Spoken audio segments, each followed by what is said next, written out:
السلام علیکم ناظرین، آپ دیکھ رہے ہیں پروگرام کہہ فقیر. میں آپ کا ہوسٹ عامر غوری. میرے ساتھ سرفراز اشاع صاحب ہیں اور میرے ساتھ اسٹوڈیو کے اندر میرے مہمان، اور آپ اس پروگرام کے اندر بھی آپ بھی ہمارے مہمان ہیں.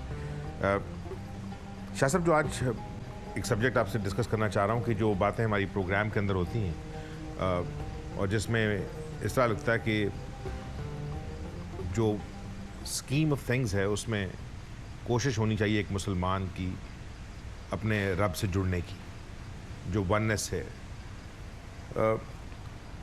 اس طرح لگتا ہے کہ ساری بات چیت جو ہے وہ مردوں پہ اورینٹڈ ہے. جو صوفیاء ہیں وہ پرائمریلی صرف مرد ہوتے ہیں. اسلام میں خواتین جو ہیں وہ بھی صوفی ہو سکتی ہیں؟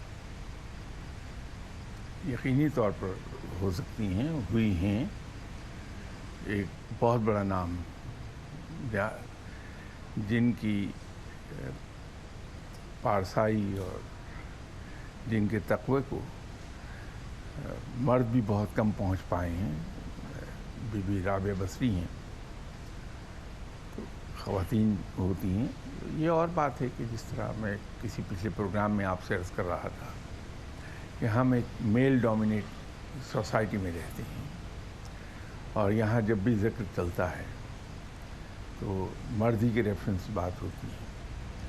ادروائز خواتین اس فیلڈ میں بھی کم نہیں ہیں، کسی سے پیچھے نہیں ہیں، بالکل ہیں. اور کوئی بھی مسلمان اس راہ میں بہت آگے نکل سکتا ہے. کسی پر کوئی پابندی نہیں، صرف بات اپنی ہمت کی ہے کہ کون آدمی رب کی بندگی اور رب کی اطاعت میں کس قدر ذوق و شوق کے ساتھ، اس کے اندر جو انڈر لائن کر رہا ہوں چیز، وہ ذوق و شوق ہے، اس کے ساتھ اللہ کی بندگی اور اطاعت کرتا ہے. جو قرآن پاک کا میسج ہے، جس طرح آپ نے کہا کہ کسی قسم کی ڈسٹنکشن نہیں ہے مرد اور عورت کے درمیان، وہ تو انسان کا لفظ ہے. تو سوال یہ پیدا ہوتا ہے کہ اگر یہ میل ڈومینیٹڈ سوسائٹی ہے جس میں مرد جو ہیں وہ اوور آل بات تو معاشرے کی بہتری کی کرتے ہیں، لیکن یہ جو قدغن ہے آہستہ آہستہ، یہ کہاں سے آئی ہے؟ یہ ہمیشہ تقریباً ہر پروگرام میں ایک ہماری بات ہوتی ہے اس موضوع پر کہ ہماری مجبوریاں یہ ہیں کہ ہم کلچرلی آج بھی ہندوازم سے متاثر ہیں، یا یوں کہہ لیجئے کہ ان ویلیوز کو آج بھی کیری کر رہے ہیں. اور صرف ایک تصور بھی کیا، شادی بیاہ جس کا تعلق ہمارے روزمرہ کی زندگی سے ہے، اس میں بھی آپ دیکھ لیجیے رسومات. پھر ہمارے یہاں بہت سی چیزیں ایسی پائی جاتی ہیں، جیسے رات میں مغرب کے بعد درخت کے قریب نہ جائیے، جن بھوت چڑیل چمٹ جائے گی، یا شام کے بعد جھاڑو نہ دیجیے. یہ اس قسم کی بہت سی میت وہ ہم کیری کر رہے ہیں. یہ سب وہیں کی چیزیں ہیں. خواتین کے حوالے سے اس لیے میں پوچھنا چاہ رہا ہوں کہ اگر فرض کیا ماں جو ہے وہ اس کو یہ میسج کلیئر ہو کہ جس طرح ہم اکثر پروگرام میں بات کرتے ہیں کہ تعلیم ہے، تربیت نہیں ہے، تو اگر ماں جو ہے if she is clear about the guide lines کہ اس کے بچے کے اندر کون سی خصوصیات ہونی چاہیے ایک بہتر انسان بننے کے لیے، تو اس کا پھر جو ہے صوفیزم کی طرف ٹلٹ جو ہے وہ مرد سے زیادہ امپورٹنٹ نہیں؟ اصل میں صوفیزم، جس کو میں صوفیزم سمجھتا ہوں، وہ ہے قرآن اور سنت کے مطابق زندگی گزارنے کا ڈھب جو ہے.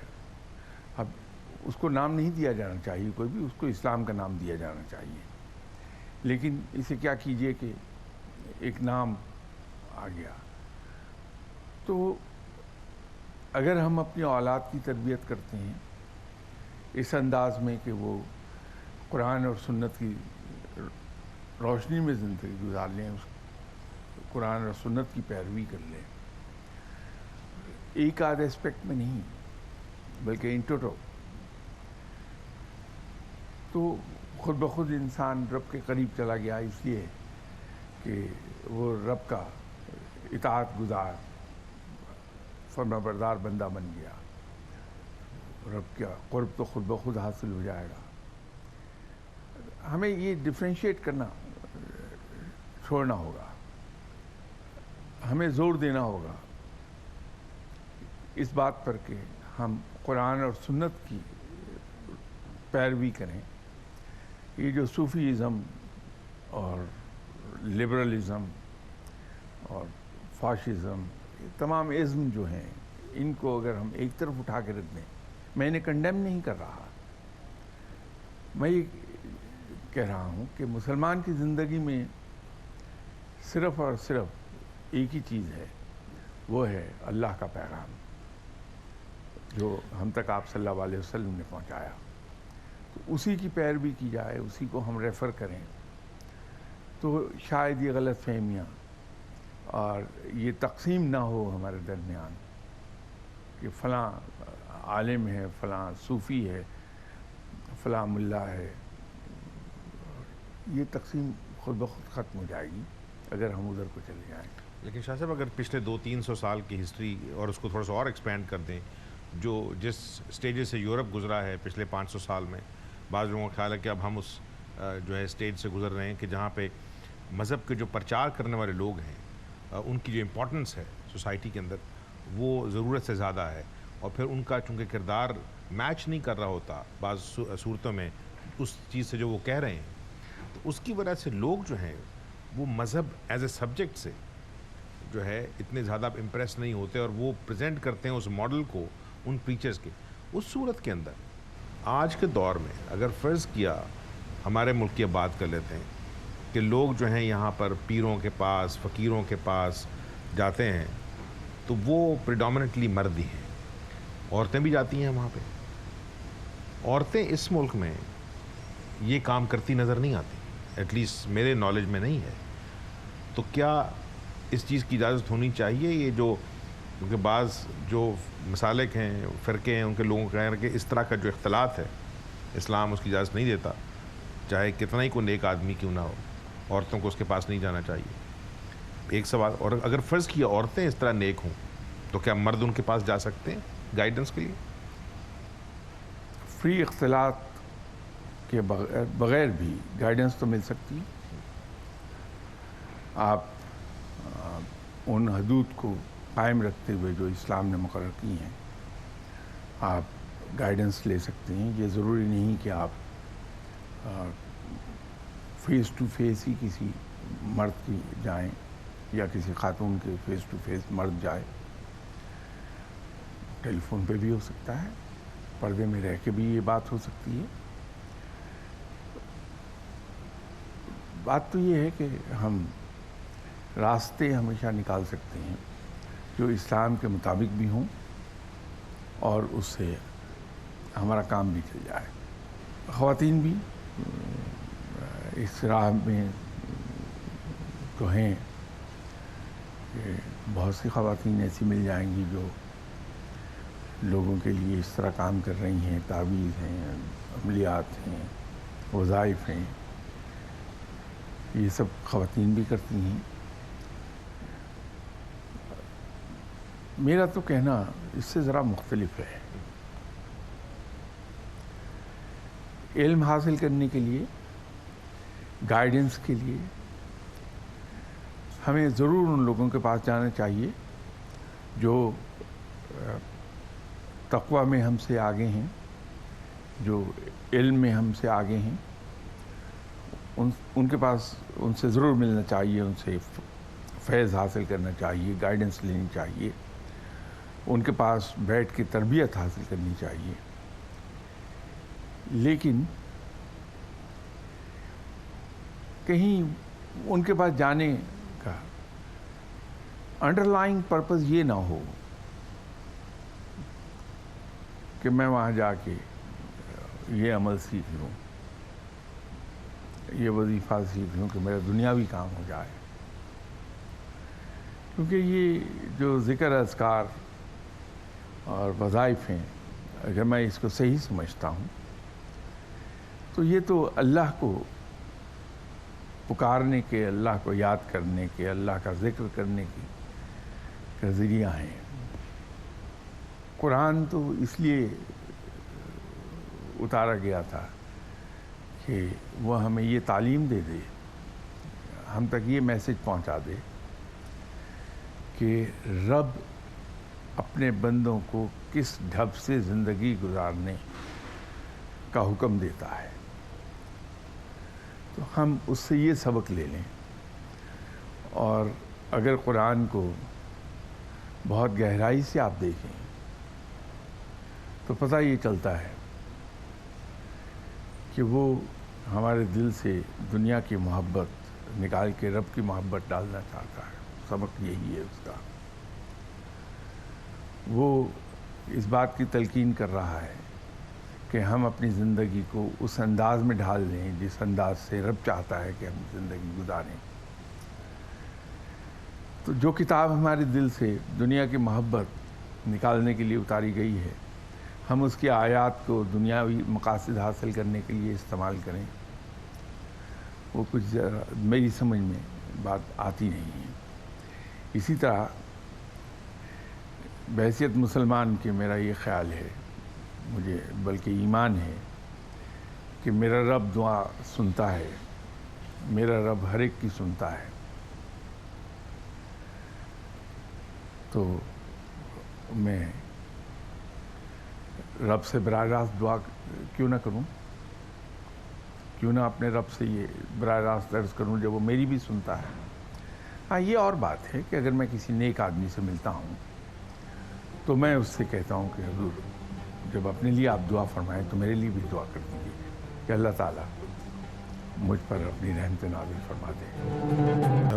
ایک سوال اسی ٹاپک پہ جس میں نے شروع کیا تھا، جو بڑے جید بزرگ گزرے ہیں ہسٹری میں، چاہے وہ ابن عربی ہوں، چاہے بایزید بستامی رحمۃ اللہ علیہ ہوں، ذوالنون مصری ہوں، انہوں نے باقاعدہ اپنی جو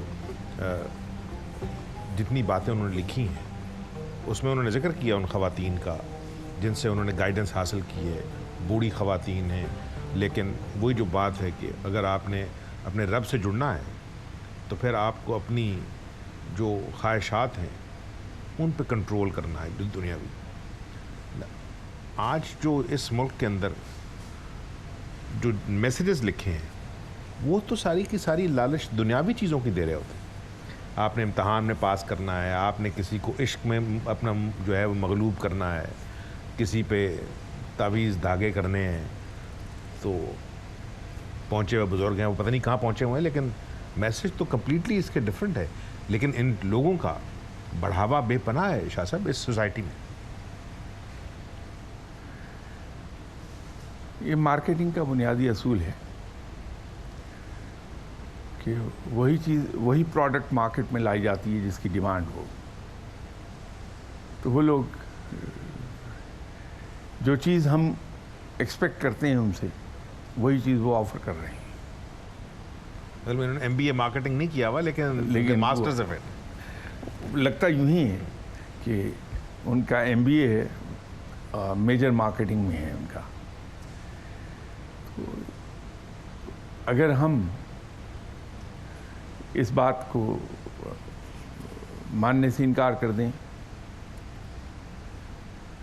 ان کے پاس نہ جائیں، خود بخود ختم ہو جائے گا سلسلہ۔ ہمارے جو ساتھ مہمان ہیں پروگرام میں، اسے پوچھتے ہیں اگر ان کے پاس ذہن میں کوئی سوال ہو شاہ صاحب سے پوچھنے کے لیے۔ سر، میرا کوشچن یہ کہ اسلام عورت کو کتنی حد تک تجارت کی اجازت دیتا ہے؟ تجارت ہو، کاروبار ہو، مطلب کہ گھر سے باہر نکلنے کی۔ کیا اسلام نے عورت کے لیے کیا ایک وقت کا حدود بھی رکھا ہے کہ مغرب سے پہلے واپس آ جانا چاہیے؟ مطلب کہ یہ تو ہمارے سوسائٹی کے نارمز اینڈ ویلیوز ہیں جو ہم پریکٹس کر رہے ہیں، بٹ اسلام ہمیں کتنے لبرٹی دیتا ہے اس عورت کو بھی جس کا کوئی ذرائع آمدن نہیں ہے، اور اس عورت کو بھی جس کا کوئی ذرائع آمدن ہے لیکن وہ کوئی جاب یا تجارت کرنا چاہتی ہے، تو اس کے بارے میں اسلام کیا ہمیں کہتا ہے؟ اسلام نے عورت پر صرف ایک پابندی لگائی ہے کہ وہ بلا ضرورت گھر سے باہر نہ جائے، اور جب وہ گھر سے باہر نکلتی ہے تو اس کی پراپر سطر پوشی ہونی چاہیے.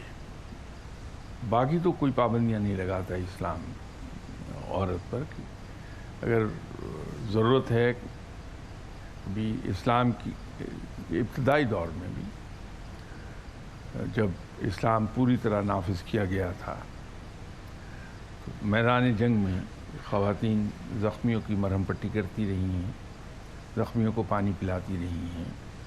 یہ ڈیوٹیز اس وقت بھی خواتین نے کی ہیں, لیکن اسلام نے جو پردے کی شرائط عائد کی ہیں ان کو آبزرو کرتے ہوئے اگر ضرورت ہے تو عورت ضرور کاروبار کرے, لیکن اس میں اسے وہ چند ایک جو شرائط پردے سے متعلق ہیں وہ اسے آبزرو کر لینی چاہیے. آپ کہیں بھی چلے جائیے, بلکہ ایون ان یورپ آپ کو خاصی پردہ پوش خواتین وہاں دکھائی دیتی ہیں, گاڑی چلاتی ہوئی دکھائی دے جائیں گی, آفس میں کام کرتی ہوئی دکھائی دیتی ہیں. جہاں ضرورت پڑتی ہے خواتین کام کرتی ہیں, لیکن ان شرائط کے تحت رہتے ہوئے.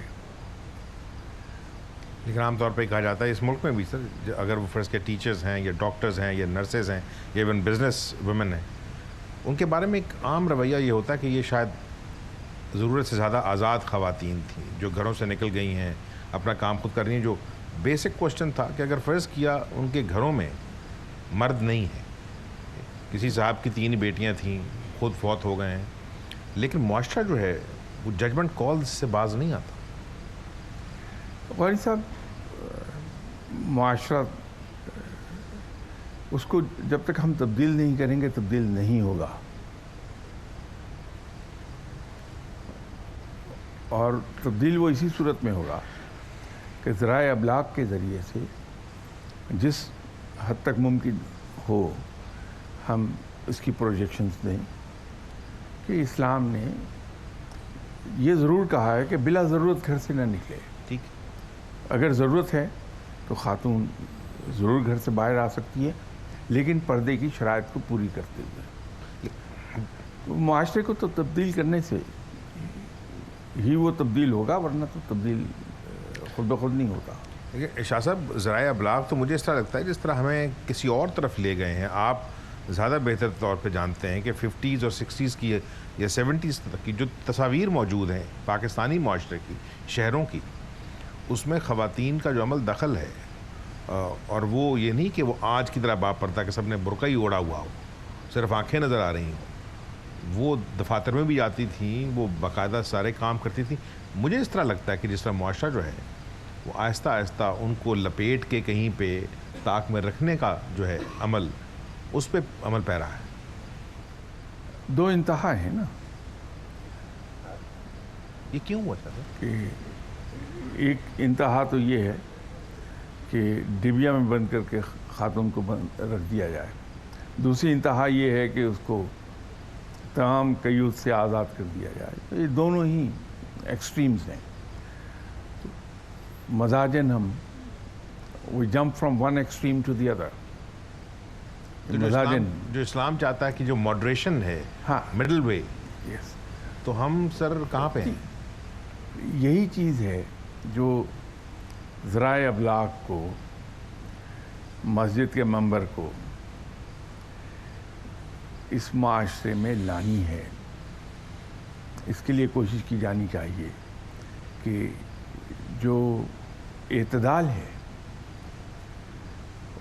اس کو انٹروڈیوس کرا دیا جائے, دوبارہ سے اعتدال پر معاشرے کو رکھا جائے. اس کے لیے جب تک ایفرٹس نہیں ہوں گی یہ ہوگا نہیں کام.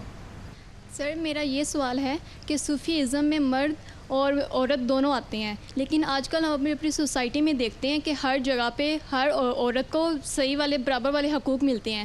لیکن جب ہم صوفی ازم میں آتے ہیں, کسی بھی ایونٹ میں چلے جائیں, کسی بھی فنکشن پہ چلے جائیں, ہم اسٹیج پہ صرف میلز حضرات کو دیکھتے ہیں, تو فیمیلز کو کیوں نہیں آگے پروموٹ کیا جا رہا؟ اور دوسرا یہ ہے کہ ہم کسی بھی اگر دربار پہ چلے جائیں لیکن میں یہ سمجھتی ہوں کہ جو صوفی ازم ہے وہ گاڈ گفٹیڈ گفٹ ہوتا ہے کسی بھی انسان کے لیے. لیکن ہر دوسرا مرد ہاتھ میں تسبیح لے کے بیٹھا ہوتا ہے تو کیا وہ بھی اس طرح صوفی بن جاتا ہے؟ اور اس کا یہ رائے ہوتا ہے کہ اگر وہ صوفی بن جائے گا تو لوگ اس کو زیادہ رسپیکٹ دیں گے, اس کے پاس زیادہ آئیں گے تو اسے زیادہ فیور کریں گے. میرا خیال ہے کہ صوفی ازم جو واقعی صوفی ازم ہے اس میں کسی کی بھی حق تلفی کرنا گناہ عظیم ہے. حق تلفی وہاں نہیں ہوتی. جس کا جو حق ہے وہ اس کو تسلیم بھی کیا جاتا ہے اور فقیر صدق دل سے کوشش کرتا ہے کہ اس کو اس کے حق کو اس کی جو ڈیو ہے اس سے ذرا زیادہ ادا کر دے. لیکن وہ اسلامی حدود و قیود میں رہتا ہے.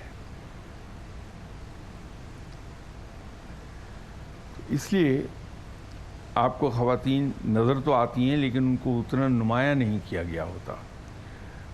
نمائش کی چیز نہیں بناتا فقیر کبھی خاتون کو. اور یہ جو آپ نے دوسرا سوال کیا, صرف تسبیحات ہمیں درویش نہیں بنا پاتی. یہ تو درویشی اس وقت آتی ہے انسان میں جب اس کی زندگی پوری طرح سے اسلام کے مطابق ہو جائے, تب کہیں اس میں وہ درویشی پیدا ہوتی ہے. اگر کوئی شخص بغیر ریئلائز کیے کہ وہ کیا کر رہا ہے, عادتاً غیبت کیے جا رہا ہے, کسی کی غیر موجودگی میں اس کو برا بھلا کہہ رہا ہے, کسی کی تحقیر کر رہا ہے, کسی کی تضحیق کر رہا ہے, تو جو شخص اللہ کے بندوں کی تحقیر اور تضحیق کرے وہ کیسے درویش ہو سکتا ہے؟ جو دوسروں کے لیے قربانی نہ کرے, اپنے آرام کی, اپنے حقوق کی, اپنی ضروریات کی, وہ فقیر کیسے ہوگا؟ یاد رکھیے کہ عبادات سے پارسائی حاصل ہوتی ہے اور نیکی سے رب ملتا ہے. یہ اور بات ہے کہ نیکی تک پہنچنے کے لیے ہمیں پارسائی چاہیے ہوتی ہے. پارسائی کے راستے سے گزرے بغیر ہم نیکی تک جا نہیں پاتے. تو عبادات بہت لازم ہیں, لیکن رب نیکی سے ملے گا. اور نیکی کی سب سے مختصر ترین تعریف ڈیفینیشن ہے. اگر آپ ایک جملے میں اسے ڈیفائن کرنا چاہیں تو وہ یہ ہے کہ انسان دوسروں کے حقوق, ان کے آرام, ان کی ضروریات کو اپنے حقوق, اپنی ضروریات, اپنی خواہشات ترجیح دینے لگے, وہ نیکی ہے. شاہ صاحب, ایک عام تاثر یہ ہے کہ صوفیزم کی جو ٹریڈیشن ہے یہ ابھی بھی پریڈومننٹلی اورل ٹریڈیشن ہے, ریٹن ٹریڈیشن نہیں ہے. صوفیاء جو ہیں وہ ان کو لوگ سیکھ کرتے ہیں اور وہ باتوں سے, اپنے عمل سے, لیکن انہوں نے ان چیزوں کو لکھا نہیں ہے. تو آج کے دور میں جہاں پہ آپ, یہ اکثر سوال ہوتا ہے کہ صوفیاء کو کہاں سے ڈھونڈیں, تو ان کا جو میسیج اگر ریٹن فارم میں نہیں ہے تو یہ تھوڑا سا ڈیفیکلٹ نہیں ہو جاتا؟ And why carrying on with the oral tradition if I am right? Ghori sahab, اس کو شاید اسٹرکٹلی ہم اس طرح سے نہ کہہ سکیں کہ یہ صرف اورل فارم میں اویلیبل ہے. بڑی بڑی اچھی کتابیں آپ کو ملیں گی. حضرت بائی عزیز بسطامی رحمۃ اللہ علیہ کی تصنیفات, داتا گنج بخش رحمۃ اللہ علیہ صاحب کی تصنیفات ہیں, اور اسی طرح دوسرے جو اولیاء اکرام گزرے ہیں ان کی اپنی لکھی ہوئی کتابیں بڑی اہم ہیں اس معاملے میں، وہ آپ کو سبق دیتی ہیں. یہ پرابلم صرف ایک ہے اس کے اندر کہ آپ ان کتابوں کو پڑھ کر کسی جگہ پہنچ نہیں سکتے. اس کی وجہ یہ ہے کہ جو پیغام ان کتابوں میں دیا گیا ہے وہ پیغام اس وقت تک ہماری سمجھ میں آ نہیں سکتا جب تک کہ ہماری ان لائنز پر تربیت نہ ہو جائے. We need a teacher. Well, you can say you need a teacher or you need a guide. یہی وجہ ہے کہ اس راہ میں جو انسان سیکھتا ہے کچھ، نہ تو وہ لیکچر سے سیکھ پاتا ہے پوری طرح سے، نہ وہ کتابوں کے ذریعے سے سیکھ پاتا ہے، بلکہ وہ سیکھتا ہے پرسنل ایگزامپل اس کے سامنے موجود ہوتی ہے اس کے گائیڈ کی، اس کو وہ فالو کرتا جاتا ہے، اسے کاپی کرتا جاتا ہے، اور وہ مختلف مواقع پر کیا اس سے فعل سرزد ہوا اس کو وہ نوٹ کرتا ہے، اس سے سیکھتا ہے. وہ تربیت ہے اصل میں. تو تھیوری تو کتابوں کے ذریعے سے سیکھ لیں گے آپ، لیکن پہلے اس کے لیے تیار کیا جانا چاہیے انسان کو تربیت کے ذریعے سے کہ اس میسیج کو وہ پراپرلی نہ صرف ریسیو کر سکے بلکہ اسے سمجھ سکے، اس پہ عمل کر سکے. یہ وجہ ہے کہ اس میں عام طور پہ امپریشن یہی ہے کہ یہ شاید اس میں سینہ بسینہ ٹرانسفر ہوتا ہے، ایسا نہیں. اچھا سر، میرا ایک کویشچن یہ ہے کہ کیا جو آج کا معاشرہ ہے وہ آپ صلی اللہ علیہ وسلم کا جو دین تھا، کیا اس کے مطابق جو مولوی حضرات ہیں وہ پھیلا رہے ہیں یا کوئی اور؟ بات یہ ہے کہ الحمدللہ میں اور آپ ہم پڑھے لکھے ہیں، ہمیں پوری طرح اندازہ ہے کہ آپ صلی اللہ علیہ وسلم نے کیا پیغام دیا. اگر فرض کر لیجئے میں آپ کو وہ بات نہیں پہنچا پا رہا جس طرح سے آپ صلی اللہ علیہ وسلم نے پیغام دیا ہے،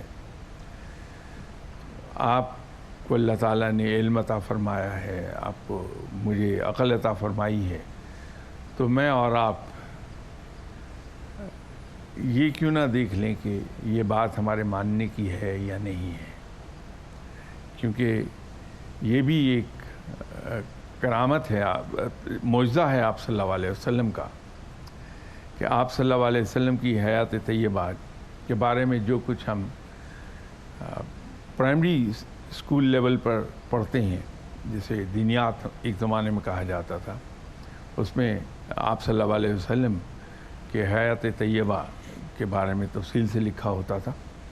باقی ساری چیزیں ہم بھول گئے ہوتے ہیں لیکن اسے نہیں بھولے ہوئے ہوتے، وہ ایک ایک لفظ ہمیں یاد ہوتا ہے. تو جب ہمارے پاس وہ گائیڈنس موجود ہے تو کوئی آدمی اگر مجھے ویسی بات نہ بتائے تو بھی کیا فرق پڑتا ہے، میں اب خود کریکٹ کر سکتا ہوں اس میسیج کو اور صحیح راستے پہ چل سکتا ہوں. شاہ صاحب، عام طور پہ یہ جو ہے جس طرح ہماری اپ برنگنگ ہے اور جو چیز پڑھنے میں بھی آتی ہے کہ اسلام بھی ڈیمانڈ کرتا ہے اس کے اپنے فالوورز سے کہ وہ اس دنیا میں ایکسیل کریں. تو ایکسیل کرنے کا ایک طریقہ جو رائج ہے اور ہم نے پچھلے پروگرامز میں ڈسکس کیا وہ تو یہ ہے کہ آپ اسکول، کالج، یونیورسٹی جائیں اور اپنی زندگی گزارنے کے جو بھی طریقے ہیں ان کو رائج کریں. یہ جو دوسرا طریقہ ہے جس میں رب کو ڈھونڈنا ہے، اس کے لیے کوئی خاص ایج ہے جہاں سے یہ ٹرن ہوگا، یا مطلب بچپن سے ہی آدمی جو ہے وہ اس پہ لگ جائے؟ کیونکہ لوگوں کا خیال یہ ہے کہ جب آپ نے زندگی گزار لی اور آپ کو پتہ لگ گیا ہے کہ اب جو ہے if they were lucky enough to have a life اتنی لمبی 50-60 سال کی، کہ اب جو ہے آخرت کی تیاری شروع کرنی چاہیے. اور اس سے پہلے تو ہمیں ذہنی طور پہ یہ اس پر کلیئرٹی آنی چاہیے. رب کا قرب حاصل کرنا، رب کی دوستی حاصل کرنا.